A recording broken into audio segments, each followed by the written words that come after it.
Hello, my friends, and welcome back. Thank you for being with me again today. I found an article with a very intriguing subject, title, and content, and I'm very curious to find more about this request that Ukraine had for China. And let me read the article, and then we can analyze what could be behind this little request. I don't think it's a little request, I think it's a big deal that Ukraine even talks about this with China. So, this article comes from republicworld.com, and it was published in on May 2nd, 2022. So that's the Europe time, probably could be Ukraine, something like that, because it's 6:42 a.m. That's when this article was written or published by Ria by Bhawi. I'm not certain.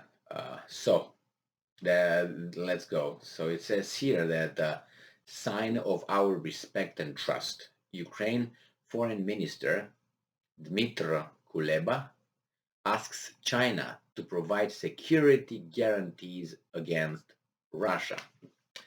Well, let's go and read the article. Ukraine's Foreign Minister Dmytro Kuleba asked China to provide security guarantees to his country against Russia as the war continues to kill civilians.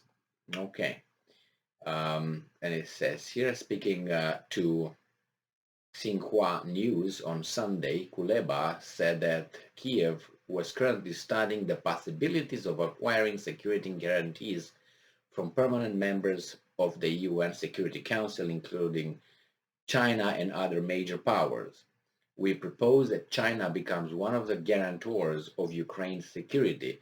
This is a sign of our respect and trust in the People's Republic of China, he said.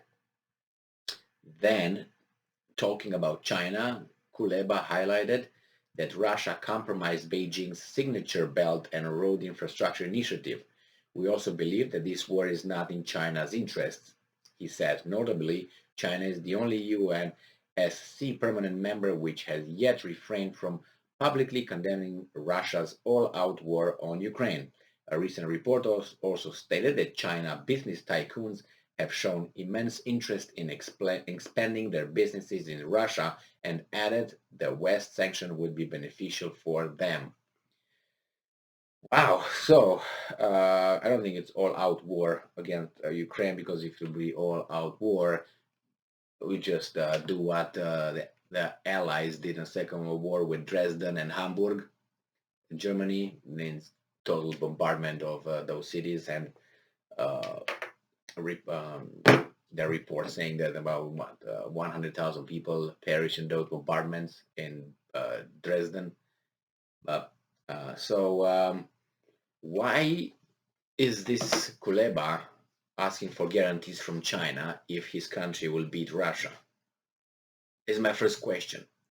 Wherever I read in the Western mass media and the Western politicians, they assure us that Russia is losing, Ukraine is winning, and Russia is making slow progress and is pushed back here and pushed back there, and that eventually is going to win. Even that Nancy Pelosi, if you're not familiar with, she's the Speaker of the House in the U.S. House of Representatives. She's a piece of unbelievable, but nevertheless, she's in Kiev. She was in Kiev today, and she stated that she's going to be with Zelensky until the end, when it's going to be the victory. Guys, please keep her there.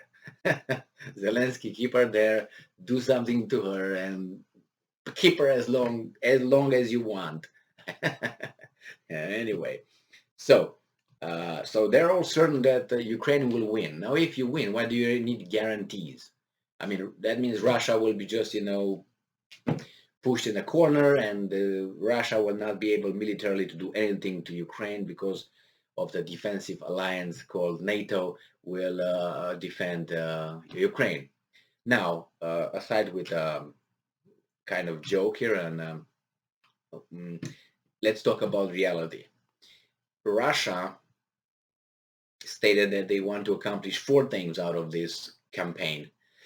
One, obviously, they want to have whatever remains out of Ukraine, whoever's going to be in charge, recognize Donbass, Lugansk, and uh, Crimea as independent, and whatever the people decide after referendums, after referenda. Sorry. Then that's one. The other one, the Russians would like to demilitarize Ukraine, denazify Ukraine, and make sure that Ukraine will be a neutral country. That means it will not join NATO and will not, have desires to acquire atomic bombs or anything like that. And in this point of being neutral, now the guarantors kick in. So that means how would they, because Ukraine has obviously its security concerns with Russia, right? Okay, well, let's say we agree with this, but what will prevent Russia from coming and invading us again? So that's where they discussed about guarantors. Guarantors being other countries, including Russia, Ukraine, signing a piece of paper, a document where they will say that in case Russia would have ideas of again, and let's say Ukraine did not break any of the requested 3 points that I mentioned, or the 4 points, then these guarantors will somehow intervene and protect Ukraine against the invader. So this is discussed with NATO, like is going to be in the context of Ukraine not requesting to be part of NATO. That means neutral. So that means with this Kaleba talking with China, as asking China, can you be a guarantor here that Russia will not come back and kick us in the teeth? Then that means they are on the way of agreeing that, hey guys, we will not, we are done with NATO. We will be neutral. Well, if you make concessions, that means you are in a weaker negotiating point. Because if you feel stronger, you will not make concessions, or at least you make a small concession here to get something bigger here, or at least of the same value. But if Ukraine is certain, as everybody lets us know and informs us, that will win against Russia, why are they going around, in this case China, and asking China for guarantees against Russia? That should not be discussed, because once you have a guy, you get in a fist fight, you beat him up, you're not going to ask, hey guys, I want guarantees here because if this guy attacks me back, I want guarantors. No, because next time I'm going to punch him back, I'm going to beat his, you know what I mean? Unless I'm losing and this guy is about to kick my hand, and I say, no, you know what, let's time out. Okay, we stop here, but in case this guy comes again, we all going to go against him, all right? So let's make it like this. Maybe there are some other, no, maybe. Certainly there are more details to be explained about this request, but it's the first time when I hear, it was one more time when they discussed about the guarantors, and that was, I think, before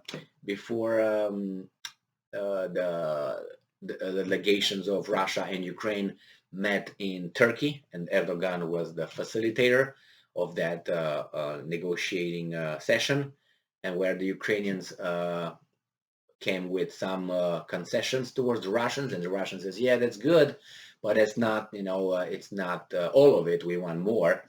As we said, the 4 points, this is only 1.5 points. And then the Ukrainians went back, and when they went back, someone, we don't know who, slapped them and, said, no, whatever you did over there in Turkey, that's it. No, we take that back. 0. No, we don't agree with that.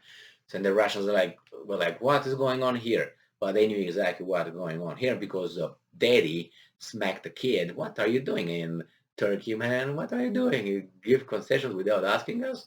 So nevertheless, this is a very interesting news, and I'm going to follow to see, because if they're in this point of asking for guarantors, that means they are I don't say losing, but they are not in a good negotiating position. And the mass media that tells us they're winning, and Pelosi and all these guys is just, you know what it is. So thank you very much for being with me again today. Interesting news. I hope these things ends up the sooner the better for all of us. Stay strong, stay smart, look for the truth, and be just. See ya.